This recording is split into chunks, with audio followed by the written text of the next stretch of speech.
There's a guitar there.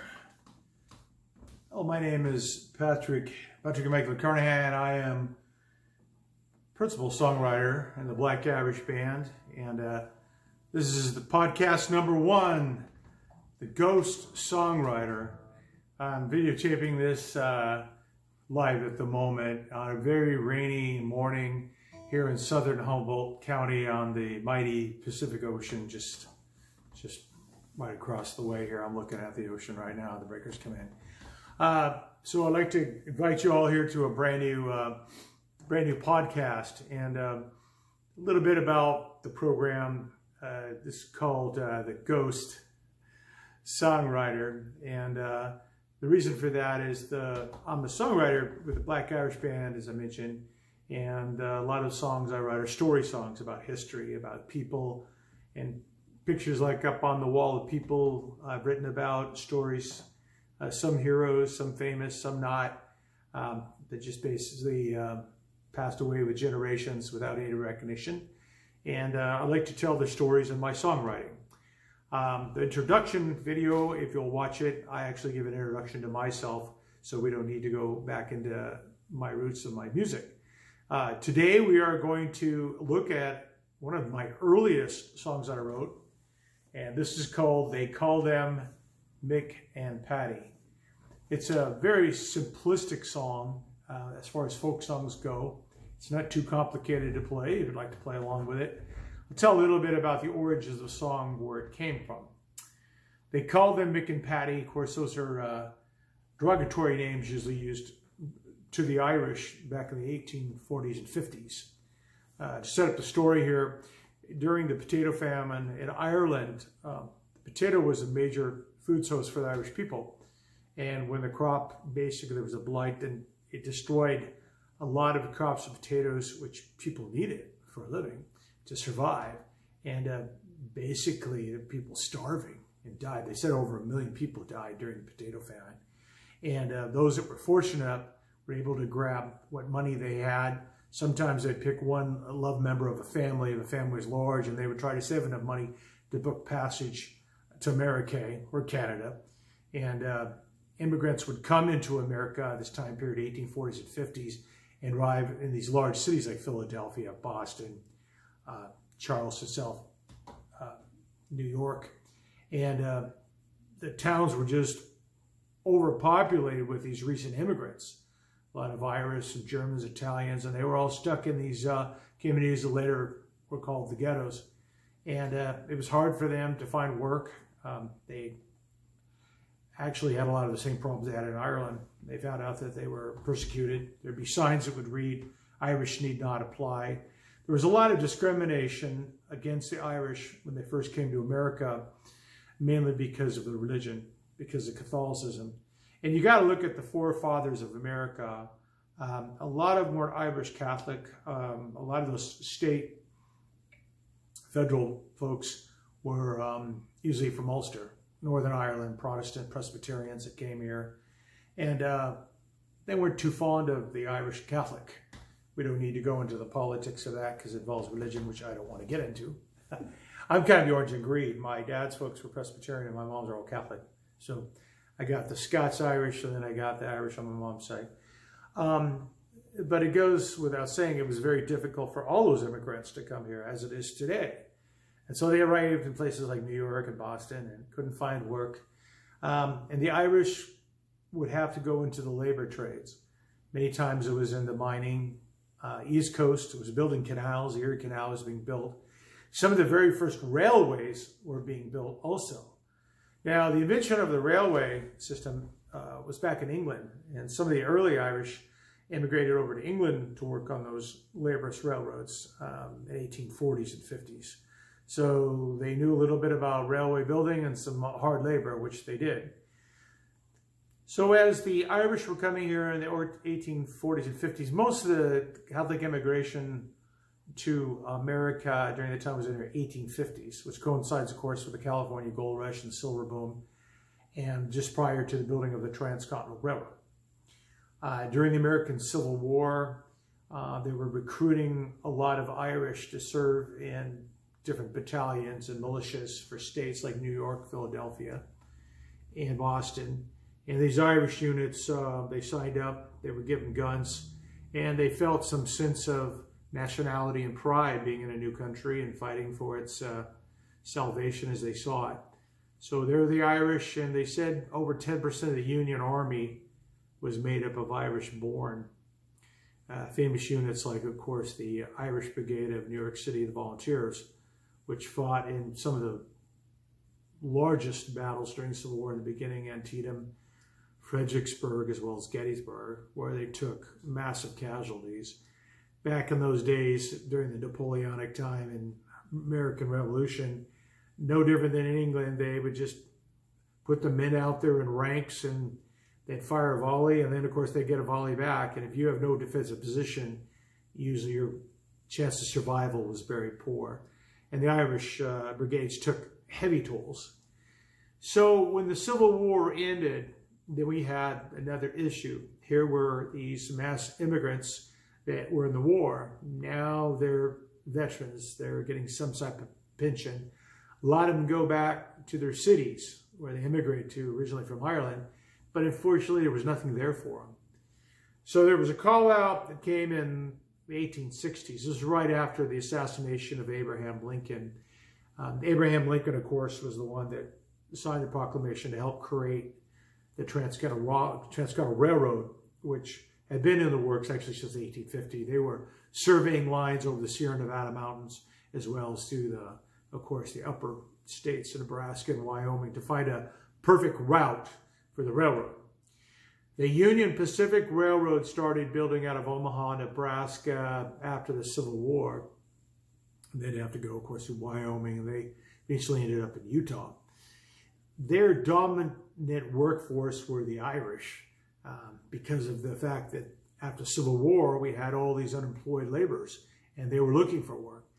So a good majority of the workers on Union Pacific out of Omaha were Irish-born, which gives us the roots to this original song called, they called them Mick and Paddy. And as again, Mick and Paddy is used more as a term derogatory to the Irish about how they were treated. You know, get a Mick or get a Paddy to go out there and do that. You know, get that crew of Irish to go dig this or do that. And oh, so what? It's just the Irish that died that day. A lot of discrimination. And the way the Irish beat the discrimination in this country was they were allowed to vote. Unlike the Africans that were brought here not of their free will, the Irish came here. Some came as indentured servants and had a servitude out to a rich landlord of some sorts or some employer.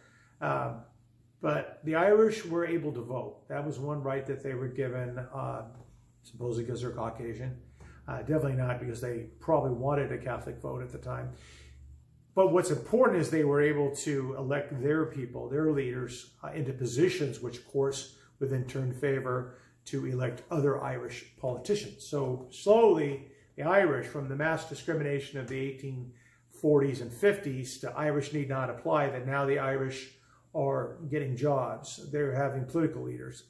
And the Civil War was probably a boon to the Irish too, because it led to soldiers, officers, heroes. The Irish Brigade were very famous for their deeds of Antietam, and they were known by others. So it gave them that right to be here in America as they saw it, and as maybe others did too, that they fought in the Civil War.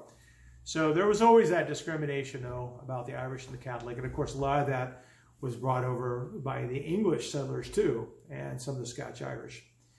And anyway, so getting back to our story, after the Civil War, the Transcontinental Railroad started building out of Omaha, and that was a Union Pacific Railroad. Of the West Coast, out of Sacramento area, they had a dominant workforce of Chinese laborers. A lot of the Chinese came here, of course, during the California Gold Rush, and they were the first probably sign on board. And then Charles Crocker, one of the big financiers, dreamers of the railroad, was very impressed with the Chinese workmen just for the fact that they could work long hours. They were very healthy. They brought their own food, their own cooks and such.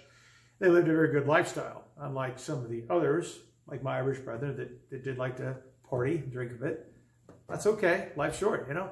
But the Chinese were very good workers, and they knew a little bit about gunpowder. And so when it came to blasting cuts out of Sacramento into the Sierras, they were quite good at that. And of course, the Irish were too. So yeah. So that kind of sets up our story. We have the Chinese here on the Central Pacific, and they faced enormous amount of discrimination. Like the Irish, but not probably.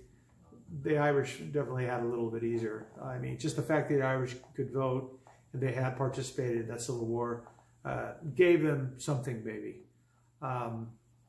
Very hard for both groups, I would say. So getting back to our song, they call them Mick and Paddy. That sets up the storyline. You could say, well, it's two brothers named Mick or Paddy, or you could say, well, that was what they called the Irish. And that's the way I perceived it when I wrote the song.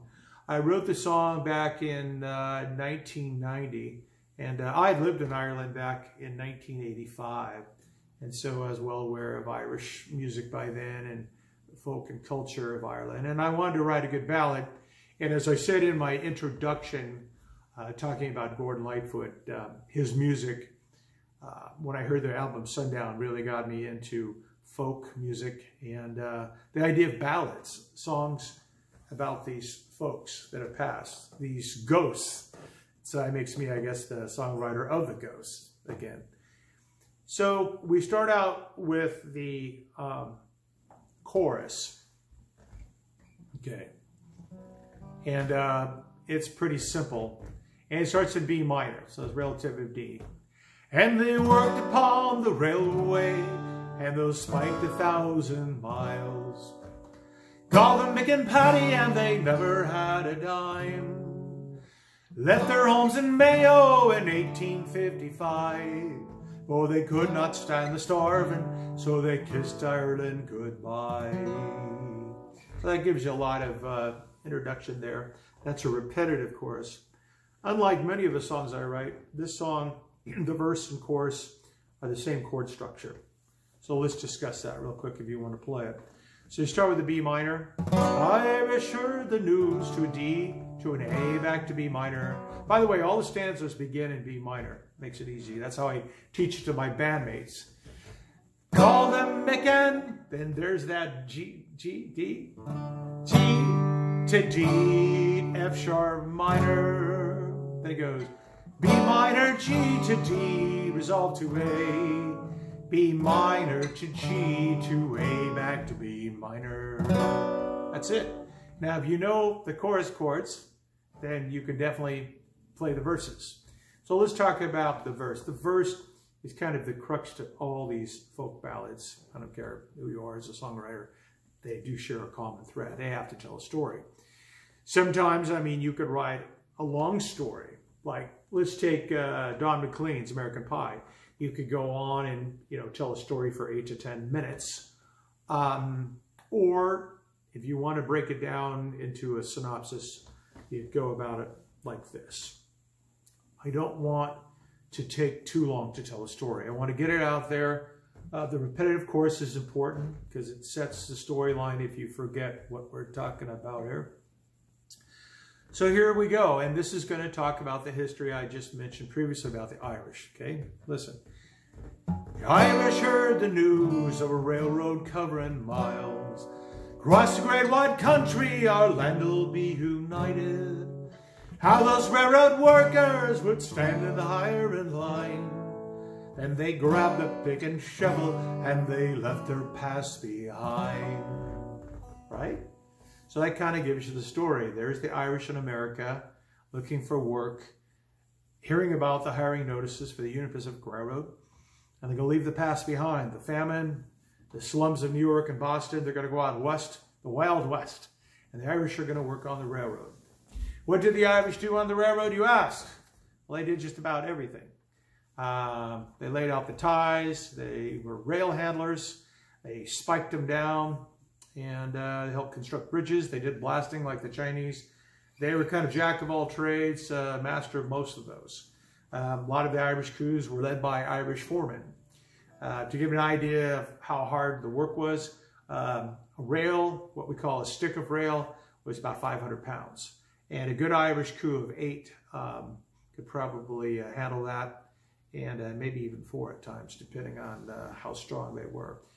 So anyways, we'll get into that in another song down the road called 8 Irish Workers. There are more songs out there. And by the way, the timing of this podcast is kind of important because we're getting very close to May 10th. May 10th was graduation day for the Transcontinental Railroad.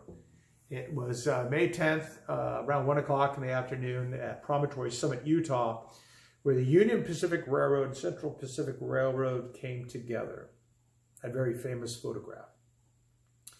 And what's interesting in my life is on May 10th, 2019, at 1 o'clock, the Black Irish Band were performing at that very location where that most famous photograph in American history was taken. And yes, it gave me goosebumps, and I felt the ghosts of many who were standing right behind me. It felt good. It was also a connection between us and some of the Chinese ancestors that were there too. We actually performed a song together that I wrote. It was a very special occasion. So there were a lot of thank yous from the National Park Service. There was, of course, the state of Utah, and Spike 150 Committee did a great job. So let's go back to another verse. Let's talk about it. What's going on the railroad now? Kind of introduce the story. Okay. Here's how they worked on the railroad. Working morn till night, their muscles torn and red.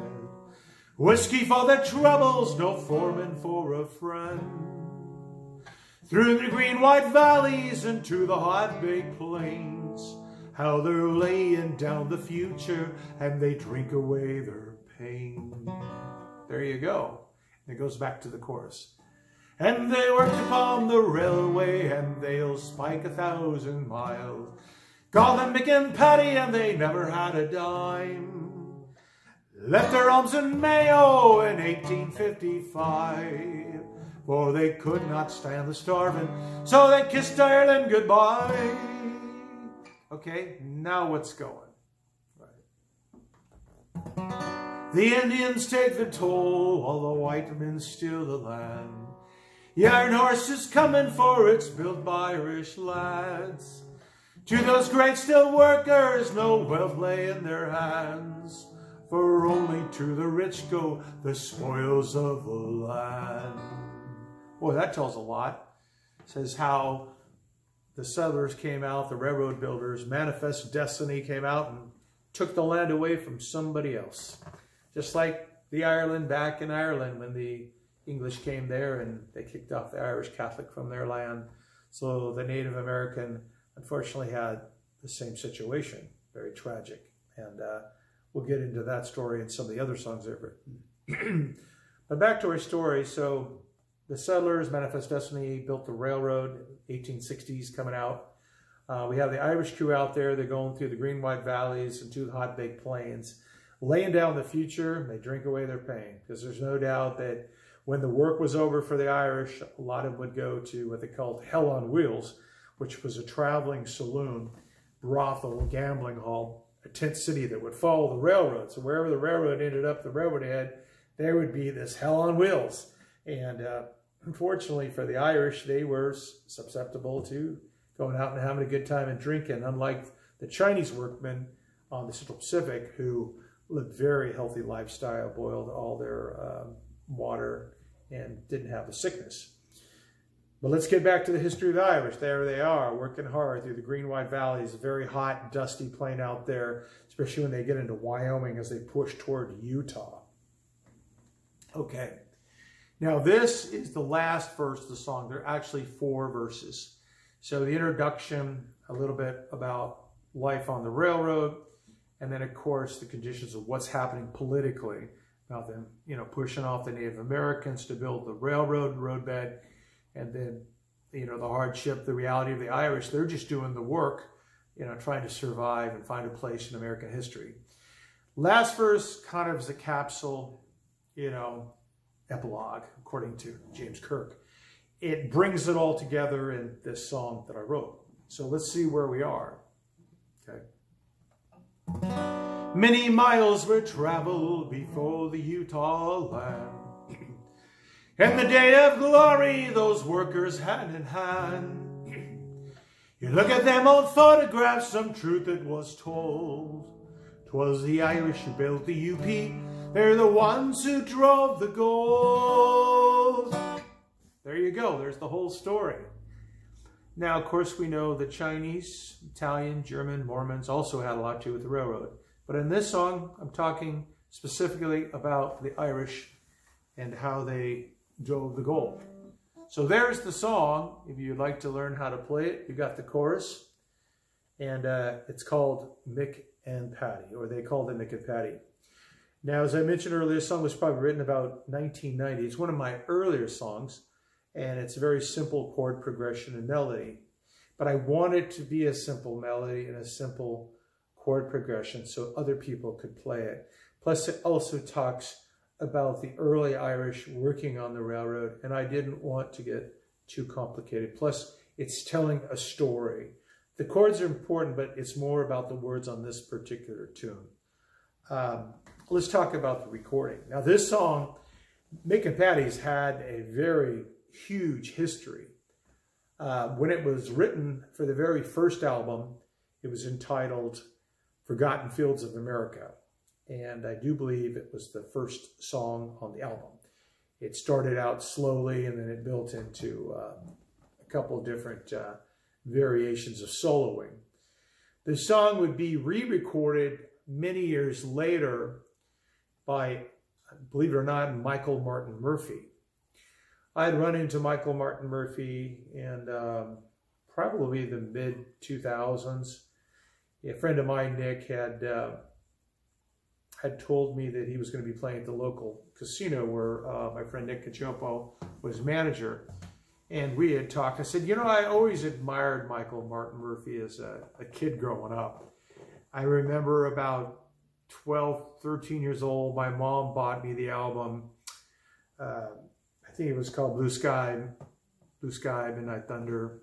I could be wrong about that. But I really love that album. Of course, Wildfire was a big hit from that album, as well as Carolina in the Pines, which I really enjoy as a song.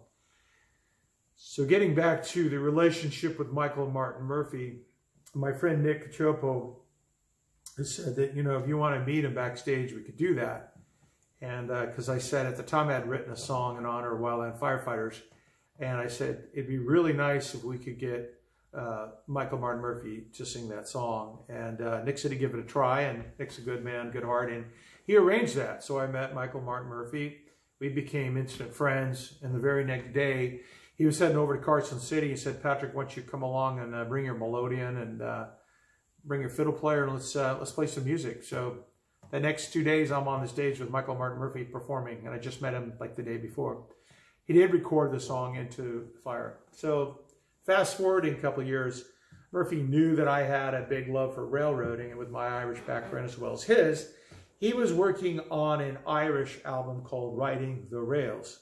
And he had asked me if I had time to record a couple Irish songs with him next time he came to California for that album, Riding the Rails. I said, sure.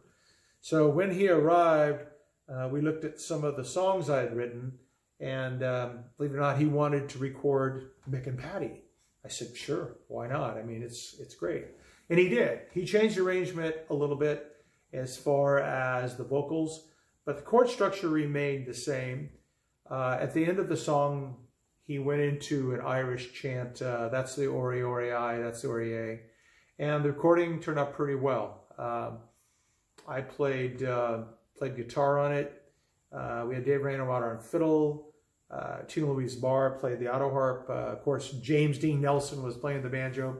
And of course, Rick Restivo, the mighty Richard Restivo, was playing the bass. And so it was recorded for the second time, which meant the album had to appear not only on Michael Martin Murphy's Riding the Rails, it had to appear, of course, on one of our albums. So I immediately re-released with some new tracks on the California Story CD, which had come out in 1995, and the original Mick and Paddy, I believe, was going to be on that, but it never appeared. So then when in now we got to go jump up to 2000, I think it was 2007 or 8, we released California Story, the second version of it. And at that time, we had the recording of Mick and Paddy. They called him Mick and Paddy with Michael Martin Murphey, with the band backing. So me and Murph made a deal. I said, you can use our recording of us playing for you, and then we'll use your recording with you and us for our California Story. So that's how we got that recording on there. I had written the song, and Michael Martin Murphey sang lead on it. It also appeared on his album, Riding the Rails.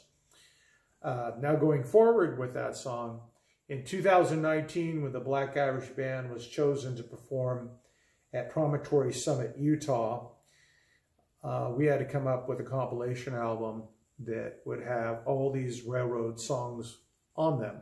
Because over the years, we had released a couple railroad albums, Hear the Lonesome Whistle Blow, Lonesome Whistle, and we really wanted to have an album that showcased songs that related more to the workers of the railroad. The album was titled, CD, Promontory Summit, and it featured a lot of these original railroad songs, along with some traditional work that the band had performed.